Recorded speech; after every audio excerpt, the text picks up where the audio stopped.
going on YouTube? I wanted to make this video to go over the wiring harness from Minitec involving their pinout for the J-Series Miata swap.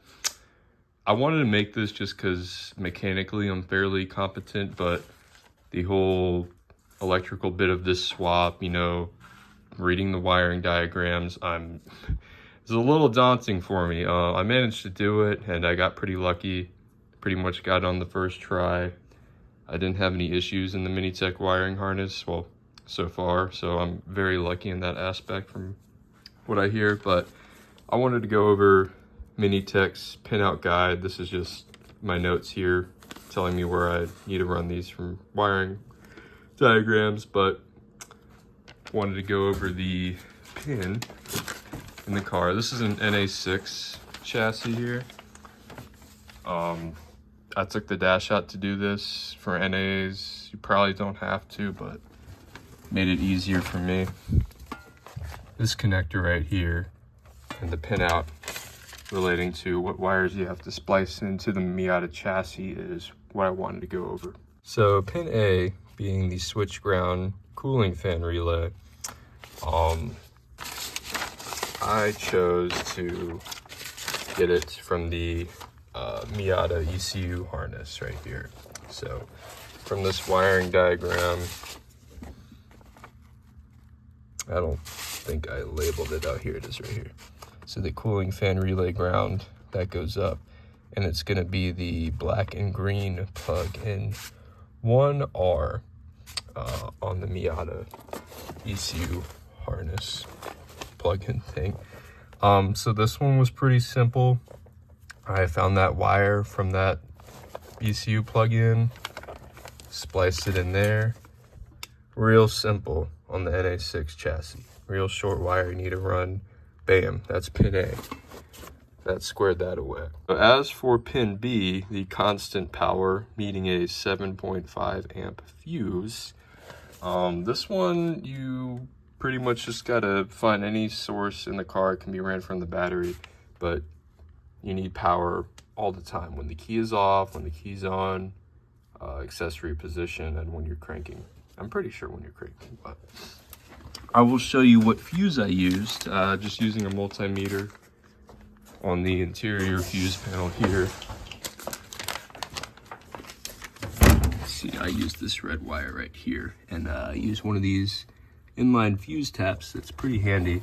So I might try to throw in a picture and label what fuse that is. I don't even know what fuse this is to. It's originally a 15 amp in the Miata, and then of course you need that 7.5 amp. So this wire, it's also pretty simple. This is why I took the dash out, just to make it real easy to run wires over.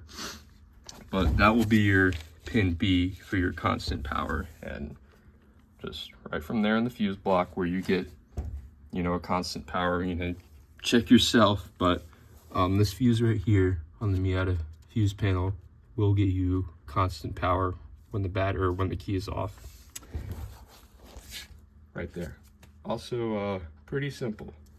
Onto pin C, the oil pressure gauge. Again, this is also a pretty simple one for the NA6 chassis. The NA6 cars, you know, 9093, they have a real oil pressure gauge that will read out somewhat accurate, you know, but it's not a dummy light like, you know, NA8s and, well, not all NA8s, you know, 95, 97, and all the NBs. So, super simple. You don't have to touch the pin out. All you need to do is just go in your engine bay, run a wire down to the actual Miata harness plug, which right here I have in this mess. So this will plug into the actual, you know, Miata oil pressure gauge, and you just extend the wire. That's all you need to do. So that one's super simple.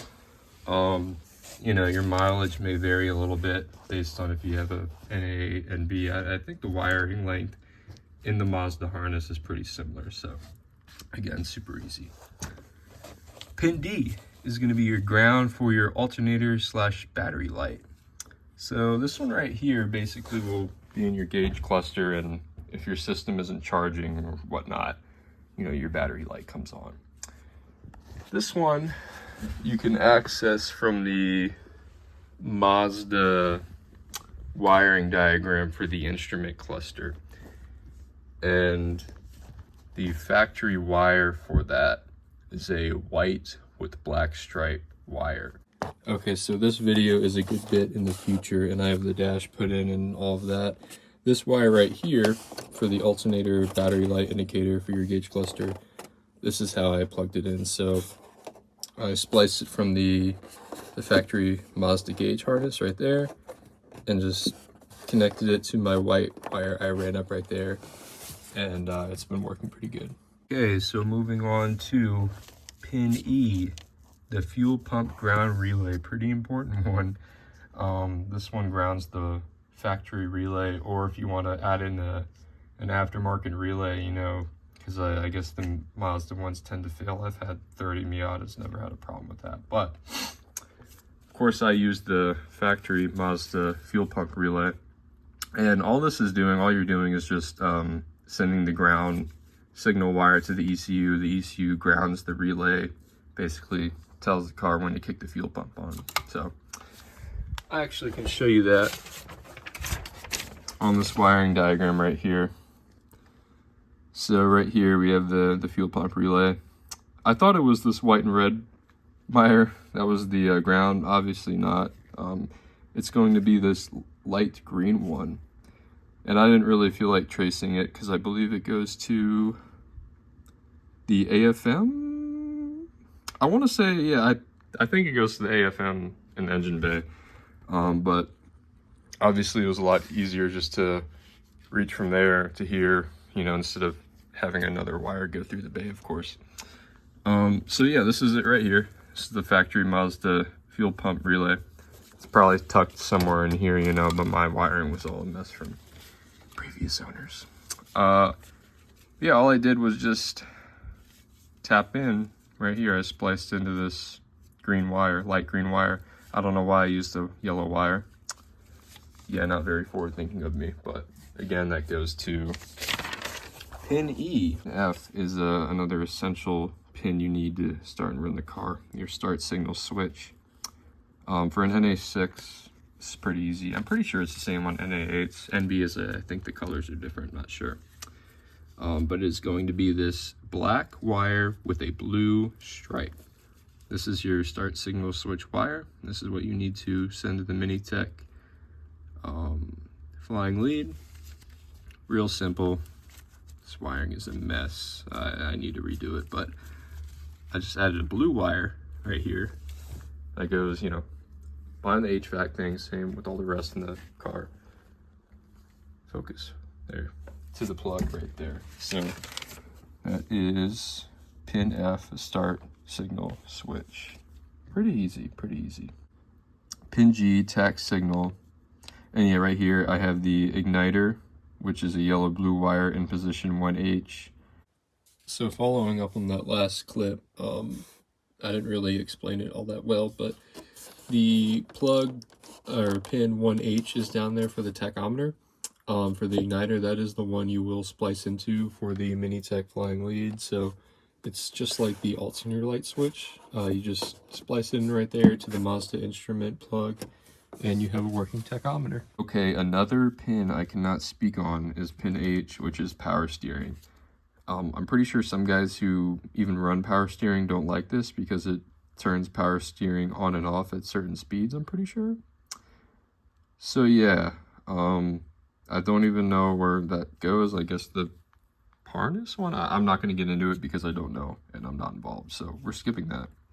Pin J, it's open. There's just an open slot there on the flying lead. Pin K, the last one, is your supply switched 12 volt or your 12 volt switched power. On the Facebook group I hear this is where a lot of people can have issues starting, is they'll accidentally tap into a fuse that cuts off while you're cranking. So the important thing is you need your fuse to kick on an accessory and start, and also while you're cranking you need 12 volts in all three positions at all time. Not when you have, you know, when your key's off, not when you don't need constant power, but, you know, while you're cranking an accessory and just when the car's on. I'm pretty sure accessory, I'm not sure if that matters, but use your multimeter, you know, to find a fuse. I tried to like look this up on the forums, you know, before, just so I didn't have to test it. I couldn't find anything, so I had to figure it out myself. But this top one right here, which I used a green wire for the switched 12-volt power, tapped in here, which was originally a 15 amp fuse. I have no clue what fuse this is on the box. Again, maybe I'll bring a diagram up and show it here somewhere. I want to say it's the cigar, I'm not sure. Anyways, it's this top left one right here for the switched 12 volt. And of course that went to position K on the flying lead. So I hope this video was some kind of help to anyone who's electrically challenged, you know, when it comes to this sort of stuff. This is just a list I made, and you know, like I said, the tack and the alternator, I don't even have wired in. I'm pretty sure I know where it goes, but I wanted to make this video to get the essential, you know, your 12 volt switch, your 12 volt constant, the start signal switch, and the fuel pump relay, you know, stuff you need to actually get the motor running, you know, and then you can move on from there. So I guess if you have any questions on the NA6 chassis, I can try to help if, you know, you want to comment below. But yeah, I learned mainly from that one guy's video that has, I want to say an MB2, that red MB2. So that helped me a lot. And of course I had to kind of teach myself how to read wiring diagrams somewhat, but I'm super glad that I did this swap. I was really putting it off just because I was so scared of doing the electrical bits, you know, even having the Minitec, you know, ECU and all that work done. I was still scared of the flying lead and what to do with all that, but it's done now. The car runs, so I'm super excited. I get to move on and continue the swap. But yeah, I guess I hope this helps anyone and that I'm not the only challenged one here. But again, any questions, just drop them below. Bye.